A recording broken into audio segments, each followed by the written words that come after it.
Beyond this physical world lies the Plana, a dimension of infinite possibilities whose power can only be wielded by a select few. In our world, that chosen is Diva, known to the world as Aigami, and his mission to prevent the return of the Pharaoh Atem and preserve the power of the Plana, before eventually succumbing to the same evil he sought to fight against, is the focus of the Yu-Gi-Oh! Dark Side of Dimensions story. And the focus of this video will be on the archetype used to accomplish this goal. Hello everyone, GoldenNova here, and if you're looking for some unsettling monsters that wield esoteric yet mighty abilities, then you've come to the right place. Get ready to square up, corner the competition, and plug in the length, width, and height into your closest calculator, because it's time for Cubic Explained.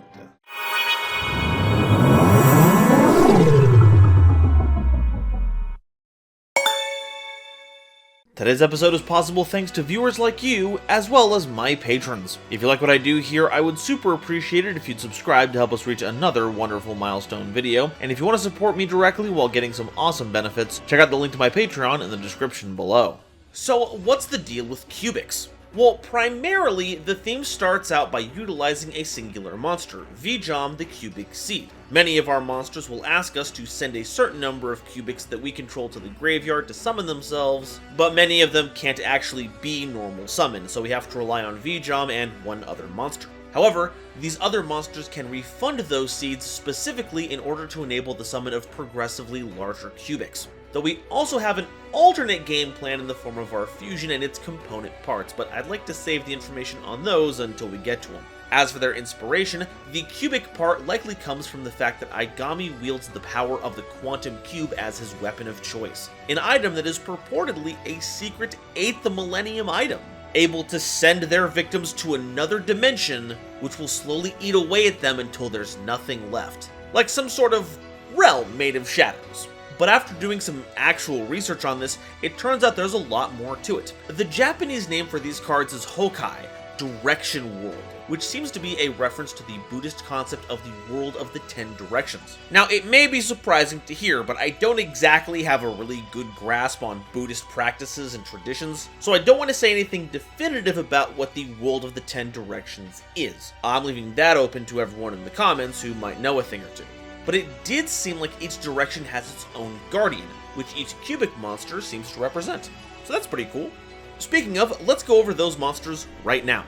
Vijam the Cubic Seed is a level 1 Dark Fiend monster with 0 attack and defense that can't be destroyed by battle. At the end of the damage step, if this card battled an opponent's monster, you can place this card face up in your spell and trap zone as a continuous spell card, and if you do, place a cubic counter on that opponent's monster. And monsters with cubic counters can't attack, also their effects are negated.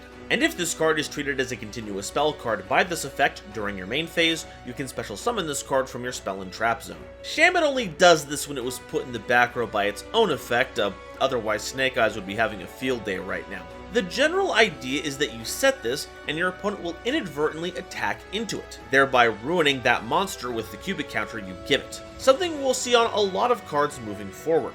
They act kind of like predator counters from the Predaplant archetype, where the counters have an inherent debuff that they apply to the monster they're on. But while predator counters only reduce levels by themselves, cubic counters are far more potent as control tools, locking out attacking and effects. And then you can just bring it back from the back row later, making this a monster your opponent won't want to even bother swinging at, forcing them to wait until they have some kind of removal to deal with it.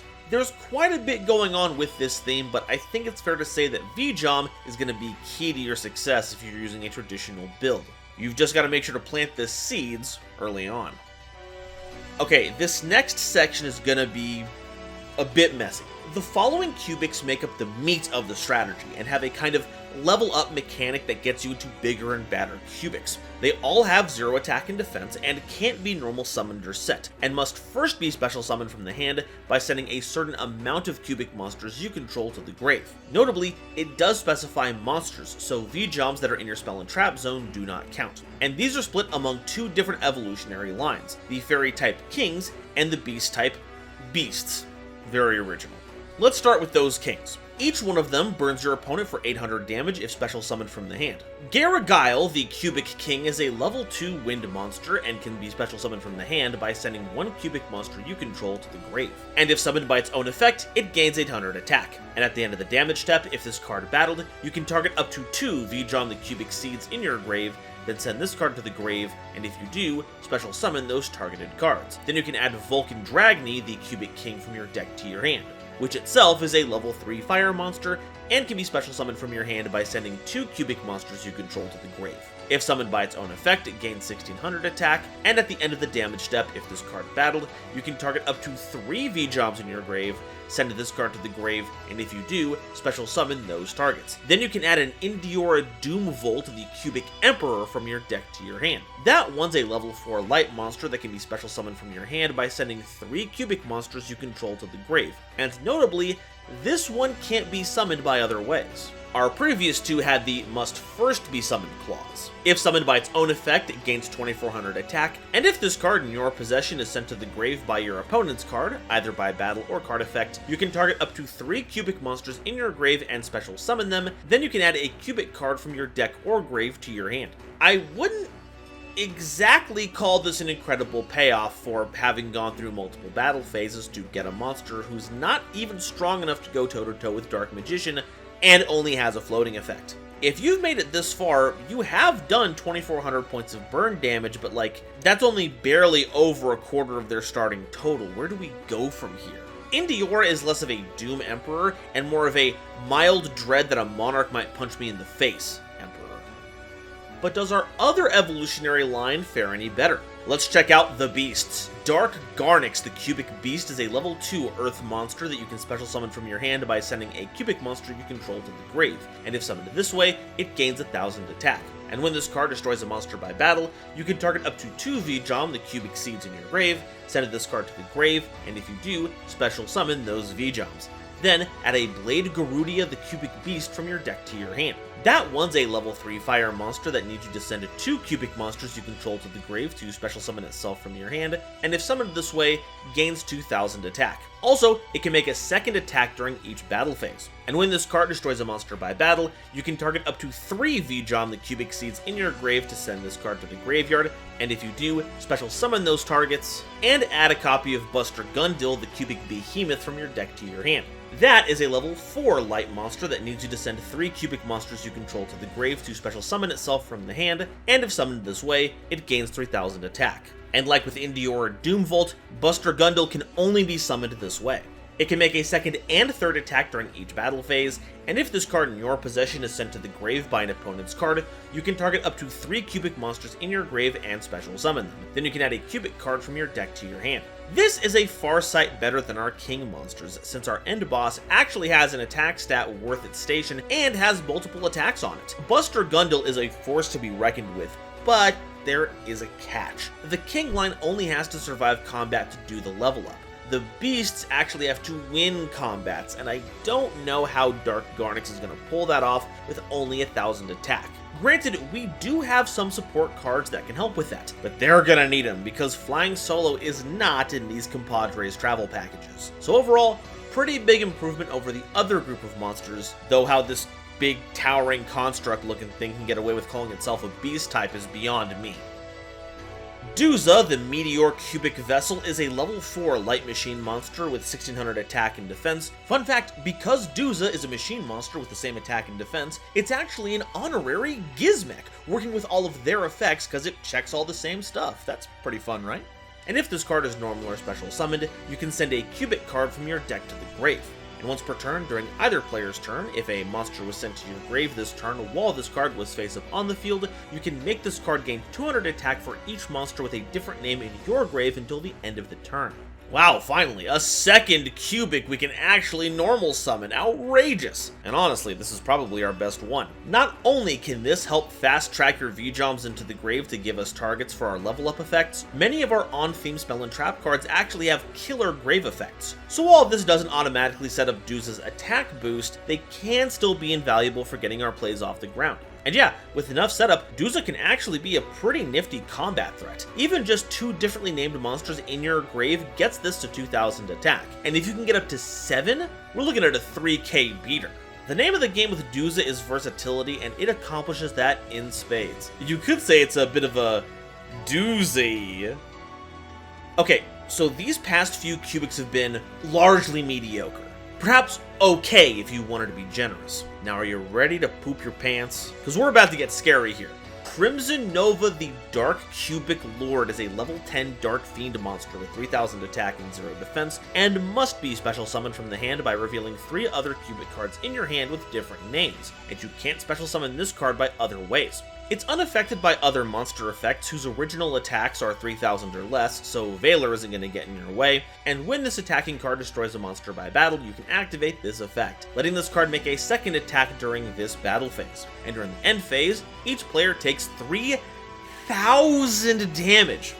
Talk about putting your opponent on a clock. You've got potentially 6,000 points of battle damage on this one monster alone, and if you can't prevent more than 1,000 of that, the extra 3k burn damage will finish you off, and that's assuming you have all your life points to begin with. Granted, an opponent with the right tools and the right head on their shoulders could cause you to burn yourself out on your own effect, especially if you're already the one behind in life points. So you're going to have to make sure you're as aggressive as possible about your push to get the most out of this card. The real hang-up here is the summon condition. Granted, it is cool that you don't actually have to spend any resources to summon this, you just have to prove that you're on enough of the cubic sauce. It even lets you reveal spell and trap cards to boot. But many decks live or die on the amount of non-engine cards that they can play, giving them utility outside their prescribed archetypes to help handle the myriad threats the game can throw at them that they might not be able to handle on their own, and Crimson Nova's summon condition actively punishes you for doing this by making your hands less consistently filled with cubics. Heck, even if you do build correctly, if your hand size dips low enough during the mid to late game, summoning Crimson Nova becomes impossible, because not only do you need the 3 differently named cards, you also need the Crimson Nova, and that's a 4 card minimum. When this goes off, this card is a tyrant, I cannot argue otherwise, but actually getting there? That's a different story. Maybe if we could convince other cards to be cubics, we might have a better time with this, but doing that's basically impossible without access to the bard that is Huey Lewis. He was probably the only singer/songwriter that can make you feel like it was hip to be square. But it ain't over for this eldritch horror quite yet, because we've also got Crimson Nova Trinity, the Dark Cubic Lord, a level 10 Dark Fiend fusion monster with 4500 attack and 3000 defense, requiring 3 copies of Crimson Nova, the Dark Cubic Lord, as material. It must be fusion summoned with the above fusion materials and can't be special summoned by other ways. So this sadly means you can't use fusion substitute monsters. Though if a monster ever ended up having its name changed to Crimson Nova, the Dark Cubic Lord, well, that's a whole other story. This monster can't be targeted or destroyed by your opponent's card effects, and when this card declares an attack, have your opponent's life points. When this card destroys a monster by battle, you can activate this effect, letting this card make a second attack during this battle phase. Also, if you take effect damage, inflict damage to your opponent equal to the damage you took. Oh, this card is absolutely filthy! So now we have potentially 9,000 points of battle damage coming from this monster alone, and right off the bat, if you're going up against a full health opponent, they're going to be at 4,000 life points before this even connects. And if the first strike damage doesn't get them, if they're still open for our second attack, they'll be under 2,000 life points thanks to us having it again.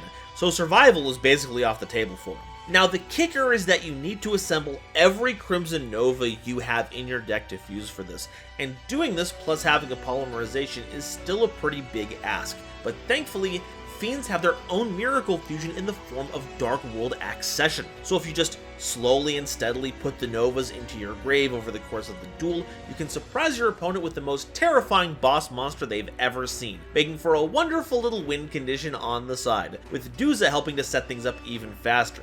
Thank you, buddy. Though, I have to admit, seeing this card does get under my skin every now and again. I just feel like Crimson Nova Trinity is just unreal horror expectations for Novas out there. And no matter how much I train my horrid visage and aura, I don't think I'm ever going to reach this level of unknowable terror. But at the end of the day, I'm just going to have to find happiness in the fact that I'm just going to be a plain old knowable terror. And you know what? That's good enough for me. Alright, that's all the monsters, now it's time for the spells and traps. Cubic Wave is a normal spell card that targets a cubic monster you control and a face-up monster your opponent controls. The attack of that monster you control becomes double its current attack, and if it does, the attack of that monster your opponent controls becomes half its current attack. You can also banish this card from your grave, along with any number of cubic monsters from your grave, then target a face-up monster your opponent controls for each of those banished cubic monsters and place a cubic counter on them, applying the usual effect, making it so they can't attack and their effects are negated. So this is absolutely a must-play if we're using the evolutionary cubics. Indiora Doomvolt isn't very impressive on its own, but turn it into a 4800 attacker and now it's demanding answers. Likewise, a 6000 attack Buster Gundle with 3 attacks is going to leave your opponent gasping for air. To say nothing of what this does for the Dark Cubic Lords. And all the while, you've got some cubic counters proliferating in your graveyard just in case. Though, given the art, I would say this is less of a wave and more like some aggressive shouting. Which isn't a big deal, I only cried a little bit when it was directed at me. Thank you very much. Cubic Dharma is a continuous spell card that keeps you from taking any battle damage from battles involving your cubic monsters, and you can activate one of the following effects once per turn during your main phase. You can either send a cubic card from your hand to the grave, and if you do, draw a card. Or, you can banish this card from your grave to target a cubic monster in your grave and add it to your hand. So this card makes Vijam infinitely more usable, since now you can crash them into your opponent without taking huge amounts of damage. And that's almost good enough on its own. But we can also churn through our cards to find the right ones while setting up some other graveyard effects. And if we ever need to get Duza back from the graveyard, or heck, send something to the grave with Duza, Dharma's grave effect can put it back into our hands so we can use it. This is an overall nifty utility card, though not really groundbreaking. But hey, we've got to get our references in here somehow. It turns out, monsters that are dimension summoned, that's the special little doodad summoning method from the movie, prevent battle damage to you. Or at least that's the idea. It could just be that it's good Dharma to prevent harm, but you know, what do I know?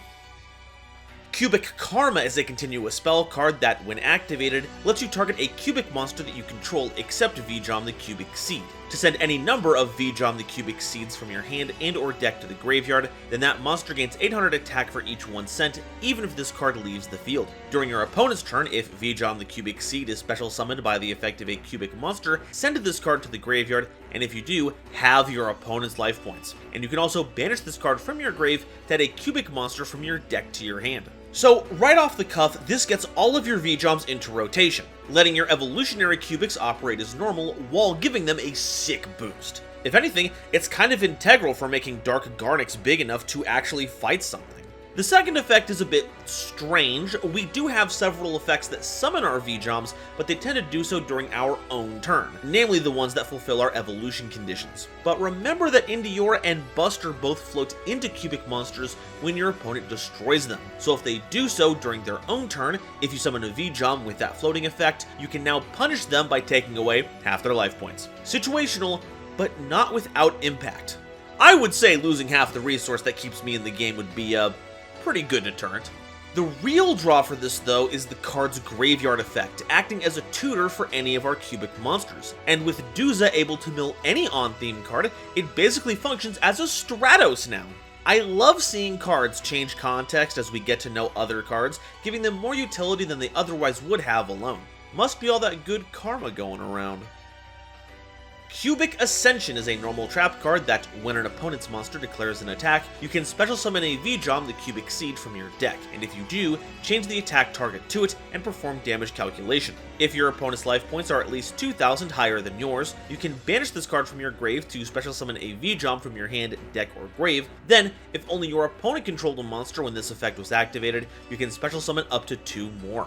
These are basically additional copies of Vijam, and bonus, it can be used to defend your other monsters since it forces the attack to go through. But the real value here is the fact that it can save you in a pinch. If you get bum rushed by your opponent and you're all out of monsters, Ascension can get you back a field of potentially 3 Vijams to block more attacks with. And should they survive, you've got plenty to spend on your evolving cubics. So in that regard, it really is doing what the card says. That's kind of refreshing. I wasn't expecting them to be so straightforward about it. Cubic Causality is a normal trap card that distributes a number of cubic counters on face-up monsters your opponent controls up to the number of cubic monsters that you control, adding the usual cubic counter debuff. You can also banish this card from your grave, then target a cubic monster that you control, and this turn, each time it destroys a monster by battle that has a cubic counter, inflict damage to your opponent equal to the original attack of that destroyed monster. Wow, putting Buster Gundle on here was pretty appropriate, because it's probably the best cubic to take advantage of this effect. True, our Dark Cubic Lords have multi-attacks, but don't make the most of Causality's ability to spread cubic counters. Picture this, Blade Garudia has defeated a monster and now has revived 3 Vijams. Set Causality during main phase 2, and now you can distribute 3 cubic counters whenever you need to. The option is there to interrupt an opponent's play during their turn, but in that position they can just link off or otherwise use those monsters as material for some kind of summon, getting rid of those counters. So ideally, you'll want to wait until your next turn to slather their field in counters. Then, turn those 3 monsters into Buster Gundle, and now you can use those 3 attacks to attack 3 monsters with cubic counters on them, helping to bring down their life total even faster. And remember, it checks for their original attack, so even if you use Cubic Wave to double Gundle's attack and have your opponents, you'll still deal the full damage. So now we have 2 ways to overrun our opponent with over-the-top kill monsters for loads of damage, making it a pretty big causality for concern. At least for your opponent. Cubic Rebirth is a normal trap card that, when an opponent's monster declares a direct attack, you target the attacking monster, and your opponent special summons in attack position as many monsters as possible from their hand, deck, and or graveyard with the same name as that monster. Also, the attack of the targeted monster and those special summoned monsters become 0, and place a cubic counter on each, with the usual cubic counter debuff. Also, after that, if any cubic counters were placed by this effect, special summon a level 4 or lower cubic monster from your hand, ignoring its summoning conditions. So this has a couple of different things going on here. Loading up your opponent's field with monsters that are easy to kill does make it better for Crimson Nova or Buster Gundle, but what about summoning monsters from your hand? Because they won't be summoned via their own effects, so they won't have any attack points. So how do we even make use of them? Well, the kings only have to survive battle to tag out. So if you summon the level 2 or 3 version, you just have to bounce off one of their now 0 attack monsters that they have so you can start climbing the ladder. Remember, while in most cases 2 monsters in attack position hitting each other with the same amount will destroy each other, if they both have 0, they'll just bounce off. But both Indiora and Buster have their floating effects, which are not contingent on having been summoned properly. So even if they just kick the bucket immediately, you can still get back any seeds or properly summoned cubics from your graveyard, as well as getting that search, so that's kinda cool. But you have to wait until your opponent starts direct attacking you for this to be any use, and that's not my favorite position to be in. Not to mention it has no nifty graveyard effects going on, so I'm not really sold on it. Even the card art is trying to warn us. Big circle with a line crossed through it, that's like the universal sign of do not enter. We should be paying attention. Unification of the Cubic Lords is a normal trap card that fusion summons a cubic fusion monster from your extra deck, using monsters from your hand or field as fusion material. If a face-up cubic monster is destroyed by battle or leaves the field, you can banish this card from your graveyard to special summon a level 4 or lower cubic monster from your hand or deck, ignoring its summoning conditions. And if you do, it cannot be destroyed by battle or card effects this turn. Well, since there's only the one cubic fusion monster, the name pretty much says it all. But I don't know, we already talked about Dark World Accession, which is way more efficient than this. The only upside here is that you can actually activate Unification during the battle phase itself, so you can maybe get some attacks with regular Crimson Nova and then fuse for Crimson Nova Trinity, but that's outrageous. The Grave effect is kind of cool for making a blocker, and because it triggers whenever one of your face-up cubics leaves the field no matter what, you technically have a way of triggering it on your own by linking them off for something. But I wouldn't call it good enough for consideration. And honestly, I'll take any excuse I can to avoid playing the card with really big eyes staring into my soul. It's bad enough having to see Vijam do it all the time. Cubic Mandala is a continuous trap card that you can activate if you control a cubic monster. You do so by targeting any number of monsters that are in your opponent's graveyard because they were destroyed and sent there this turn to special summon them to your opponent's field, but each have their attack set to 0 and have a cubic counter placed on it with all the usual cubic debuffs. While your opponent controls any of the monsters summoned by this effect, negate any monster effect your opponent activates, and when the last of those monsters leaves the field, destroy this card. So it's a Call of the Haunted that gives your opponents monsters. Thankfully, they're all basically husks of their former selves, so they can't do anything except add a little more bite to their negation, because while this is around, or rather any of these summoned monsters are around, all of your opponent's monster effects are turned off. It doesn't matter where they activate, hand, grave, you name it, they can't do it. But once you get rid of all those monsters, so too goes the Omni skill drain. Though, since these summoned monsters have 0 attack, it's not like they're stopping you from dealing any damage until you get over them, so it's not a total loss. But wow, is this card gimmicky as hell. This card comes with a pretty low recommendation from me. If I wanted to watch a bunch of squares make a circle, I'd be watching some other fine programming, thank you very much. So that's all the cubic cards, but what do we do with them? Well, it's rough to say, but I feel like we have to disregard most of the cards on offer here. The evolving cubics really do feel like even slower level monsters, with even more points of failure if you can believe it. If we're going to focus on anything, I feel like it's gotta be ways to get the Dark Cubic Lords into play as early and often as possible to wreak some havoc, and maybe give us some extra protection to ensure these Titanic powerhouses can connect. So what can we play to help them out? Well, with both of our big bosses being level 10, the first card to come to mind was Mound of the Bound Creator. It provides protection from more than just monsters to Crimson Nova, and adds even more burn damage when you run stuff over. And if you want to be really cheeky, well, when you summon 3 Vijam seeds, that's 3 pieces of tribute fodder for a god card, which you can search if your opponent decides to get rid of the mound. Or we could go with Nightmare Throne as our field spell of choice. Phantom of Yubel may be limited, but it's still incredibly useful. And we even have the perfect fusion material for it, Vijam. As a fiend monster with 0 attack and defense, we can shuffle it back into our deck to make the Phantom, setting us up for more activations of Karma if need be, all the while giving us a sweet negate and some link material.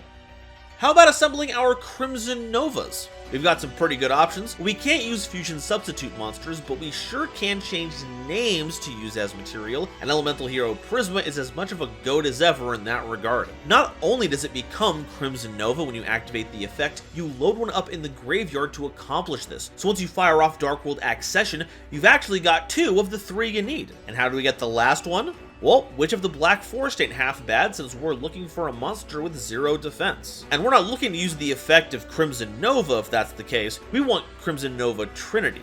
Alternatively, you can play Three-Eyed Ghost, which can immediately go off and search you a Crimson without having to find a way to get it into the graveyard from the field, though admittedly the search range is much narrower. I also like Double Wild, as we can target a Vijam to put a Crimson Nova into our hand, and if we want, we have the chance to summon a Fiend from our hand by discarding another card. Not that we can summon Crimson Nova with it, but by discarding it, it's in the graveyard to use for accession. As for a silly tech pick, well, the 3000 damage to both players from Crimson Nova can be kind of annoying. But what if there was a way for only our opponent to take that damage? Never fear, Secure Gardna is here. On the turn it's summoned, you take no effect damage, so you can just hit your opponent with the blast and not worry about the recoil. Now, how do you get to Secure Gardna? Well, it used to be that you could link Vijam into Link Kariba, which would go into Secure Gardna. But because Vijam has less than 1000 attack, all you gotta do is replace Link Karibo with Salamangre Almirage, and there you have it. And that's all I've got to say about cubics. I like what was attempted here. Making a group of monsters act as the building blocks for progressively more powerful versions has its appeal. And while they do have a number of nifty tools to work with, it's just got too much going on to pull it off reliably. Woe betide thee who squares off against the Dark Cubic Lords, but we all know that triangles are the strongest shape in nature, and if you can't stand up to triamids, then something is very, very wrong. But now, I want to hear what you all have to say. Are cubics dark fiends for everyone, or are these seeds yet to germinate? And which one's your favorite? I didn't have a lot of kind things to say about it, I admit, but I will say that Indiora Doomvolt has a fantastic design. Very primal while also being kind of adorable. Let me know which one is your favorite down below, and if you haven't already, please be sure to like the video if you liked it, subscribe so you don't miss an episode, be sure to check out one of my videos in the sidebar to help me show up in your homepage, and be sure to share this video with somebody you know who loves Yu-Gi-Oh! It really does a lot to help me out. Today's episode is brought to you by Dragon Shield. Get the sleeves as strong as dragon scales that even come with their own lore, and save 5% on your order by using the coupon code GoldenNova at checkout. It was also brought to you by my lovely patrons, including this month's illustrious Quasar Commanders, Upstairs Media, and Chibi Gohan, Nebula Navigators, 3rd Dynasty, 50 Gigabytes, Ada Basilisk, Adam Zajdel, Ancient Wizard, Andrew Newman, Battle Axe, Kane Senpai, Charlie Mercury, Christopher Fuss, Clockswork, Comrade Copperbottom, Dr. Reaper, Eric, Frankie, Garland Chaos, Green Knight, Great Big Pillock, Groog, Hairbear, Harry the Ominous Benefactor, Iron Zero, Iskander711, Carp, Marion James E. Picata, Meme King, Millennia Asta, Muse Clark, Neon Yami Nair, Orozco 09096, Panther J, Pat Poos, Rebel King Lucifer, Red Eyes Jackalow, RJ the Jank Monarch, Sonic 21 Blast, The Critic of Innocence, Thievery Coast and the Wizard Moose, Cosmic Crusaders Ally Vatnia, Animasta, Anthrak, A Random Pup, Baron Von Titty Sprinkles, Beluga Master, Blaze Rider, Blitzwolf, Chaz Ghost, Chibi Gohan, again, Christopher Fuss, again, Chris B, Cool Trainer Dark, Dr. Entity RIP, kind of again, what are you maniacs doing here? Eki Bullock, Eva Padilla, Herbal D, Inblink, Kale the Dragon, Lobomaru, Manga Pages, Martin Moore 2468, Natiel Lee Alexander, Nitromo, Not Al Gore, Nyx, Obsidian, Pombo, Rhyme Kairos, Shwenny, Shizuki Nijimura, Simic Toadstool, Sir Knight JCB, Sphilia, Stephen Williamson, The Legendary Raven, The Phantom Knights of Shitted Pants, The Queen of Time, The Gene, Tiger X2476, Tristan O'Meara, and Zaldreka, as well as the wonderful Starlight Explorers you see on screen now. If you'd like to help me in my journey to cover all of Yu-Gi-Oh's archetypes, get my videos early, be a part of these credits and other awesome perks, it would mean the world to me if you would check out the link to my Patreon in the description or consider joining as a YouTube member. And if you'd like to see another deck that's got a fixation on level 10 fiends, check out this video where I cover the Yubel cards. Thank you all so much for watching, and I'll see you next time. Bye-bye.